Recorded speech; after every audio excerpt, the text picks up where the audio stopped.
On a warm afternoon in June 2002, the quiet suburb of Leawood, Kansas was shattered by an unimaginable tragedy. 19-year-old Ali Kemp, a bright and kind college student, had taken a summer job as a lifeguard at the neighborhood swimming pool. It was supposed to be a safe, peaceful summer. Leawood was one of those towns where people didn't lock their doors because nothing bad ever happened. But that sense of safety would be destroyed forever. On June 18th, Ali's father, Roger Kemp, went looking for her after she didn't return home on time. When he arrived at the pool around 5:30 p.m., he noticed something unusual. Her car was still in the parking lot, and her purse, keys, and cell phone were sitting on the counter inside. But Ali was nowhere to be found. Worried, Roger searched the entire pool area. He checked the main pool, the baby pool, and behind the buildings. Then, inside a dim pump room at the back, something caught his eye. A piece of cloth was sticking out from under a tarp. When he lifted it, he saw the lifeless body of his beloved daughter. Shocked and trembling, Roger called 911, begging for help and trying to keep her alive. "Ali, stay with us," he pleaded. But despite his desperate efforts, Ali was gone. What began as an ordinary summer day had turned into every parent's worst nightmare. As police arrived, the once peaceful pool turned into a crime scene. The investigators found signs of a violent struggle inside the pump room. Blood spattered the walls, and Ali's flip-flops were scattered across the floor. It was clear she had fought fiercely against her attacker. The 19-year-old had suffered blunt force trauma to her face and head and had deep bruises on her hands, proof she had tried to defend herself. Her injuries told the story of courage and resistance, but the brutality was horrifying. Detectives immediately began searching for clues, collecting DNA samples and fingerprints. They soon discovered that male DNA was present at the scene, but when they ran it through the National Criminal Database, there was no match. That meant her killer had no prior record, or had never been caught before. Meanwhile, Roger and his family rushed to the hospital, clinging to the hope that Ali might still be alive. But their hope faded quickly. Doctors worked tirelessly, but they could not save her. Ali Kemp was pronounced dead later that day. Her family was heartbroken beyond words. The news spread rapidly, and the community of Leawood was in shock. Flowers and candles surrounded the pool gates as people gathered to mourn the young woman who had been known for her kindness and bright smile. The peaceful town was now living in fear, and everyone wanted one thing: justice for Ali. Ali Kemp wasn't just any teenager. She was a model student, a member of the Honor Society, active in school activities, and loved by everyone who knew her. Her teachers described her as brilliant and full of light. Friends said she was the kind of person who made others feel special. To her parents, she was everything. Roger often said that the day Ali was born was the happiest day of his life. Now, standing in the funeral home, he was faced with the unbearable task of saying goodbye.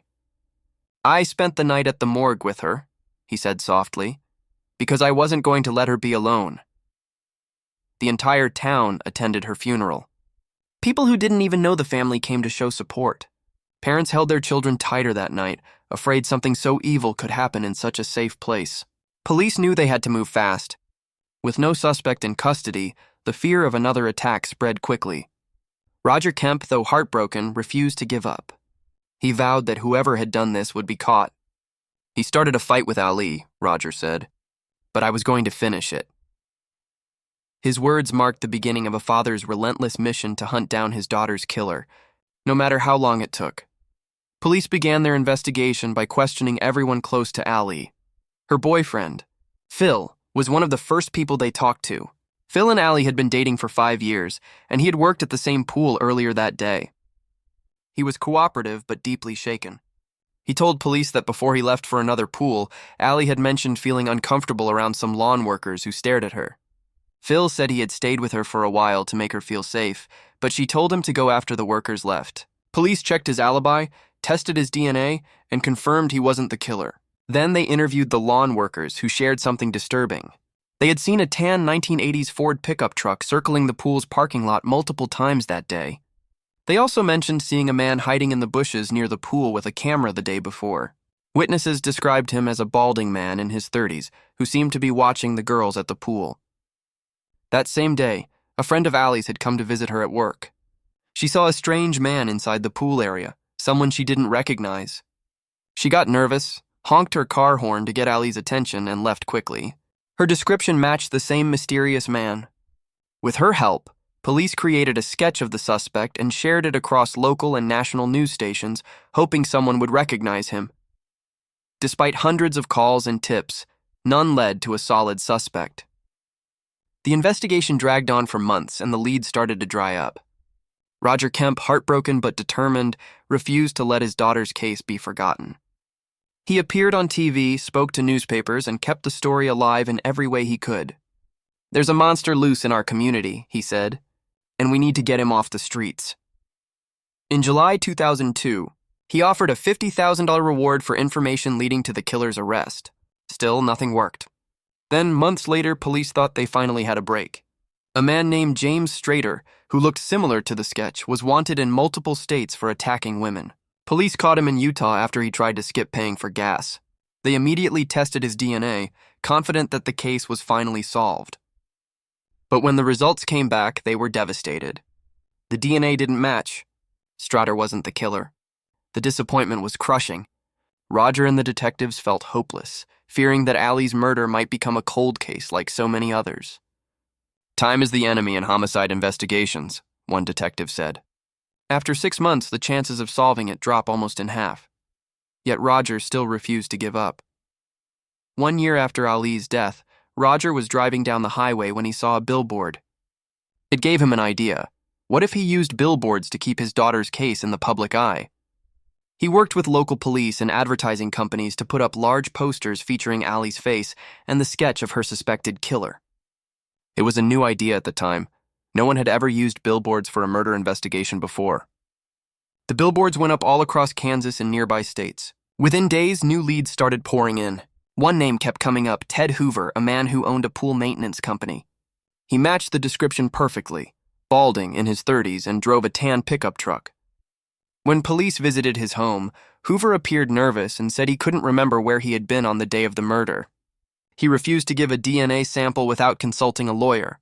Days later, he disappeared. When investigators searched for him, they found that he had fled the state and changed his name to Benjamin Appleby. The trail went cold again, until 2 years later, when police in Connecticut discovered that a man named Appleby was wanted for indecent exposure. They arrested him, and when they tested his DNA, the results were conclusive. He was Ali Kemp's killer. In November 2004, more than 2 years after the murder, detectives from Kansas flew to Connecticut to question Benjamin Appleby. They set up an interrogation room covered with photos, maps, and documents, all pointing to him. When Appleby entered the room, he saw his picture at the center of the evidence wall and immediately broke down. "I kind of lied to you," he admitted. Then he confessed everything.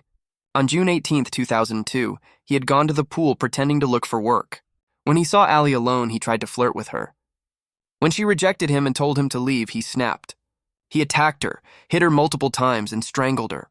Then he covered her body with a tarp and left her for dead. He said he didn't think she had died, but the evidence told another story. His confession, combined with DNA proof, left no doubt.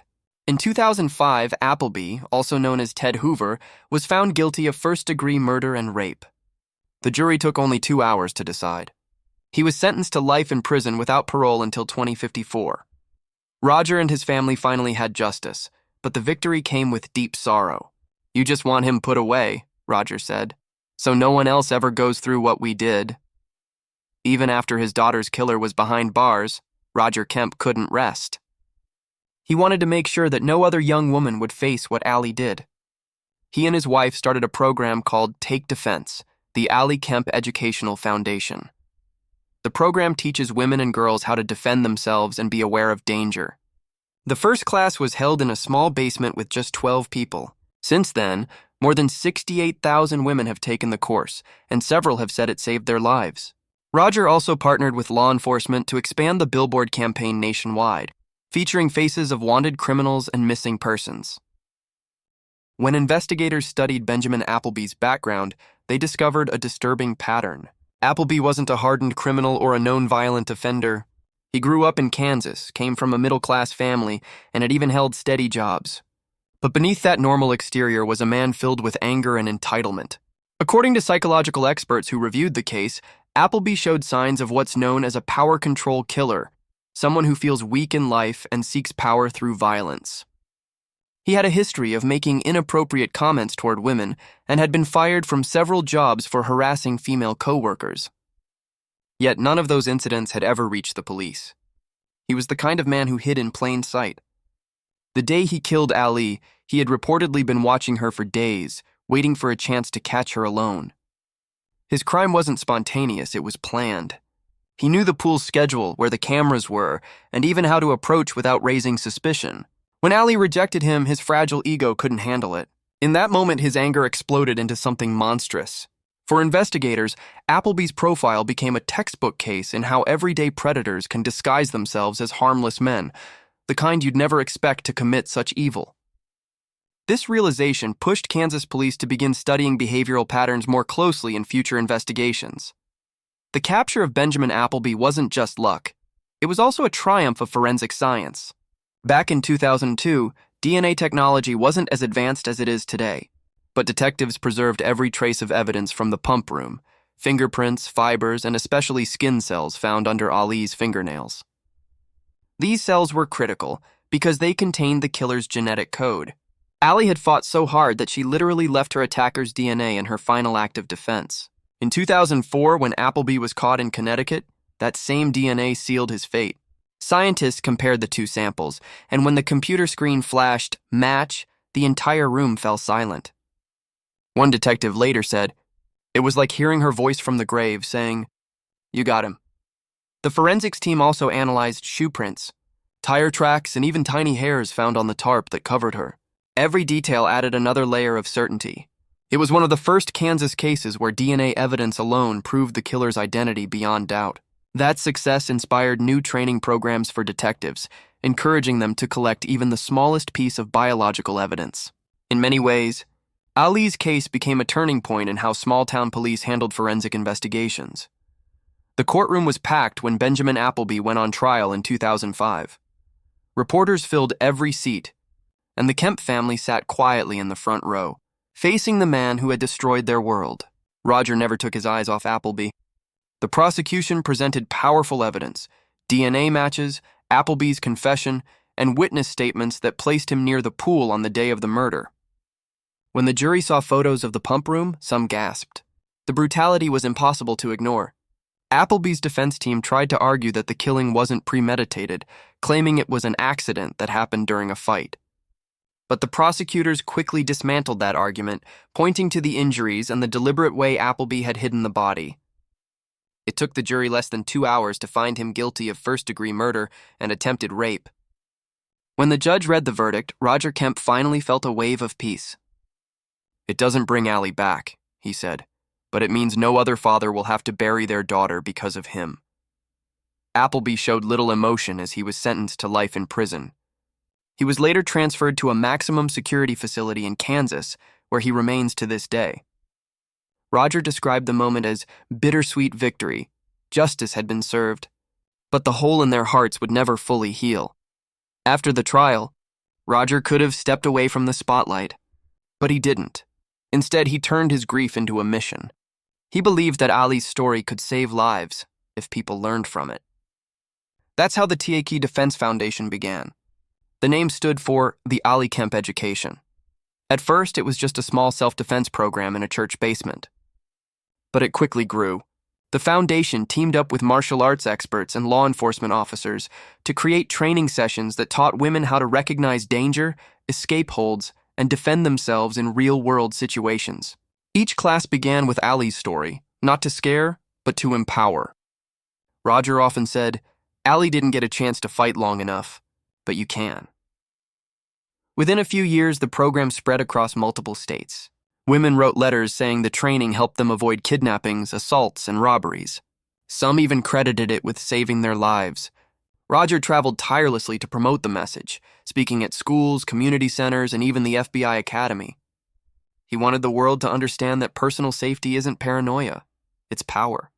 What began as one father's way of coping became a national movement that continues to this day. Ali's case also changed how America thinks about safety. Before 2002, self-defense programs for young women were often seen as optional or even unnecessary. But after Ali's murder, many communities realized the danger was real, even in so-called safe neighborhoods.